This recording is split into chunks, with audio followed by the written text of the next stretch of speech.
Today's video guys is magluto tayo ng buro. Pagkain ng Ilocano. Hindi ko alam sa mga Tagalog kung alam nila itong kainin. Ayan. Ang binuro natin is tilapia. Tilapia is masarap yan. So, tingnan ko sa inyo guys. Ang isda niya, ayan. Masarap na ito. Homemade puro. Gawa ni Kumari Melissa. Shout out Kumari Melissa. Tumatakbo. Okay guys, umpisa na natin iluto. So, panoorin nyo. So, yan guys. Iluto na natin ang ating buro. Lagyan na natin ng mantika. Lagyan natin ng maraming mantika guys para siya ay masarap. Kulang pa yata yan. Lagyan na natin ng kalahating litro. Joke lang. So, gisa na natin ang luya.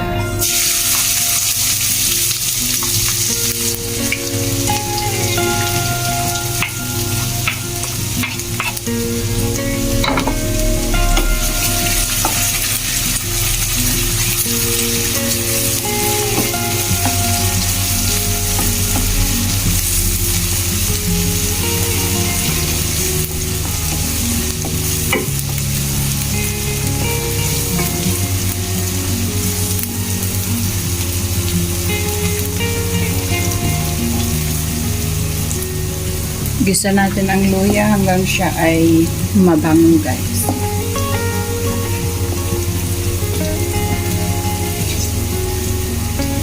At ngayon, lagay na natin ang sibuyas.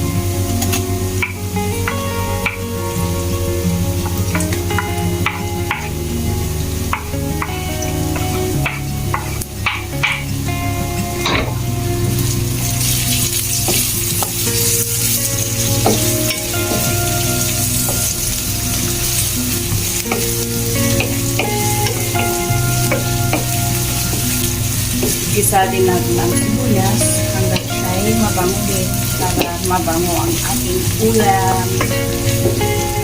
So, gisa-gisa.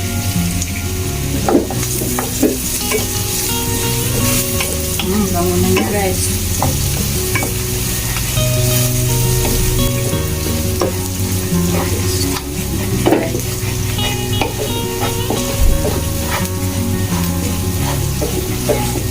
Halo-haloin lang natin. Fry para siya masarap. Magtyaga tayong mag-fry. Lumipad yung isang slice. Ayan. So, ganito ang pagluto ng ating buro.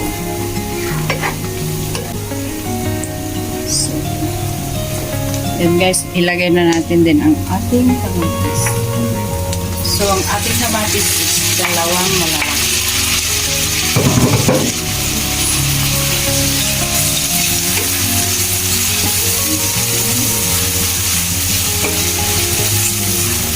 So, lutuin natin ang kamatis hanggang siya ay magiging like paste.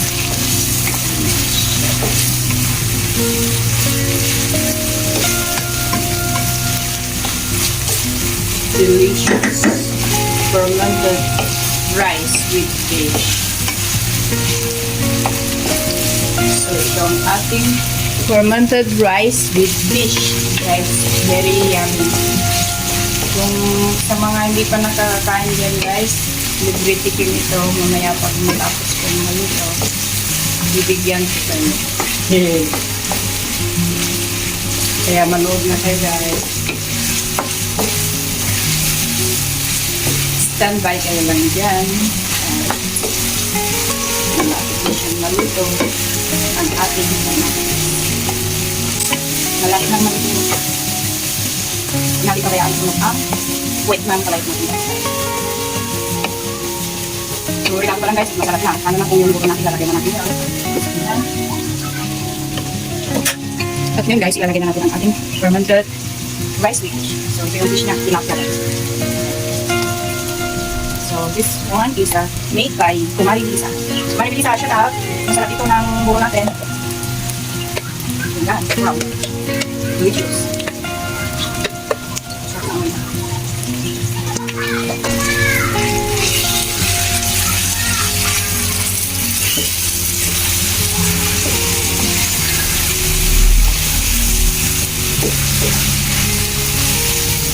So, yan guys, ang masarap ng tikman.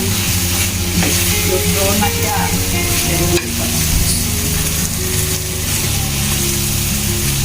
Huwag kayong kukurat dyan, baka maubusan tayo ng buro. Masarap ito guys. Purong-puro. At sulit na may pista. Medyo nalaglag sa kulay.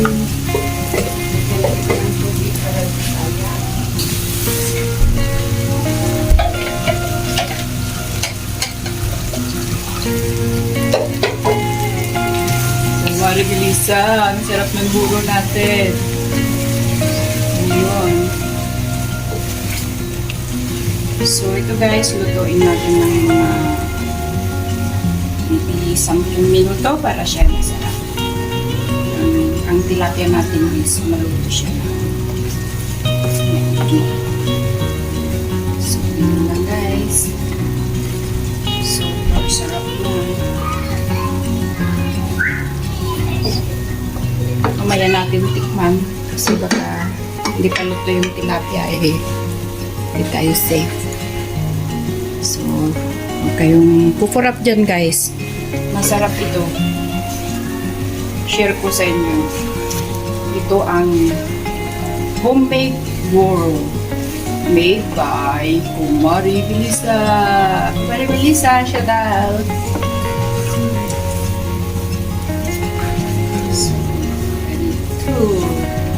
Yan.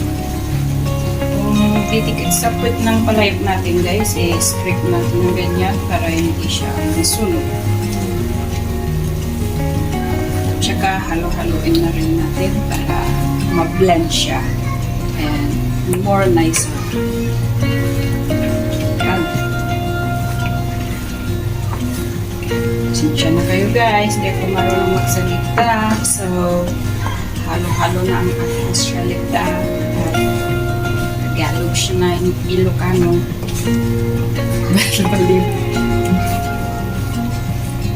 Pero ito guys, masarap talaga. So good.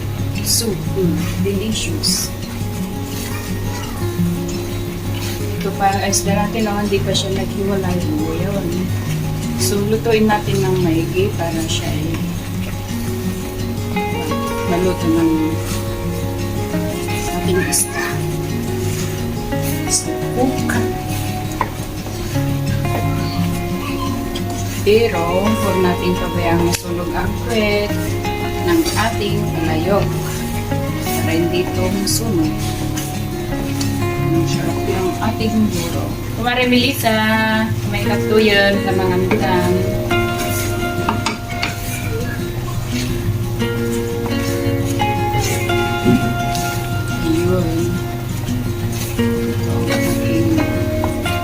Masarap na pagkain, ang original pagkain ng Ilocano. Ang energizer. So ito ang pagkain ng taga-probinsya guys. Hindi ko alam yung mga taga-syudad kung kumakain sila ng ganito. Baka hindi. Alam lang ng probinsya na to. Pero masarap.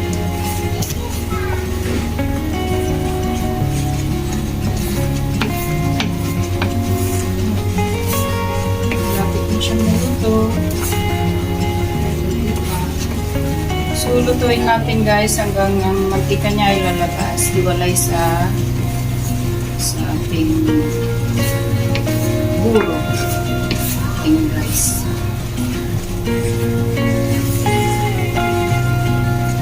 Lalabas ang mantika niya.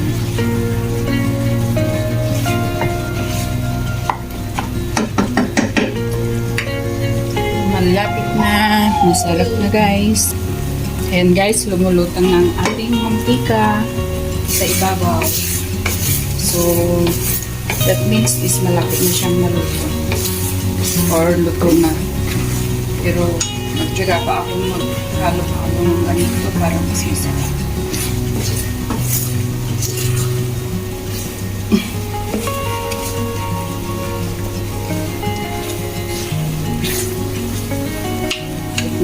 guys.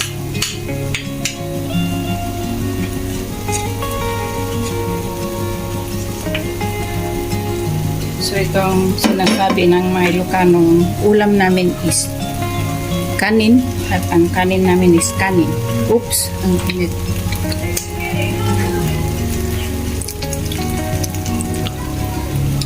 Ganda lang natin na kasi.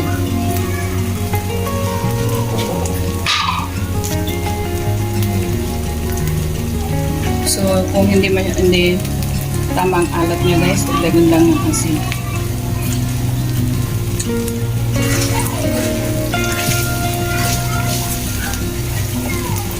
Ang sarap.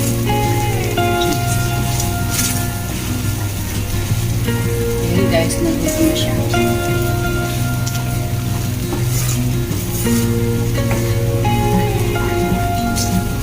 Burong natural. Gawa ni Kumari Melissa. Shout out Kumari Melissa. Thank you sa paggawa mo nito. Hatid ko sa iyo ang kalahati.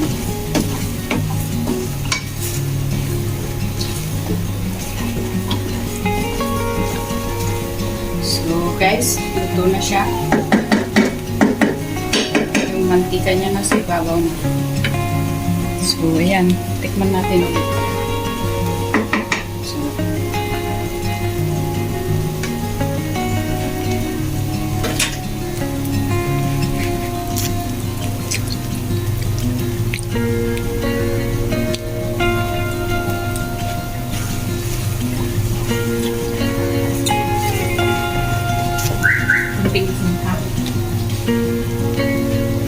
konting-konti na lang. Ayan.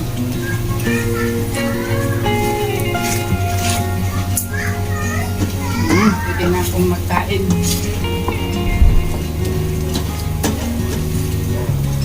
Sarap guys. Ayan. So itong ating fermented rice with fish. So in short is buru.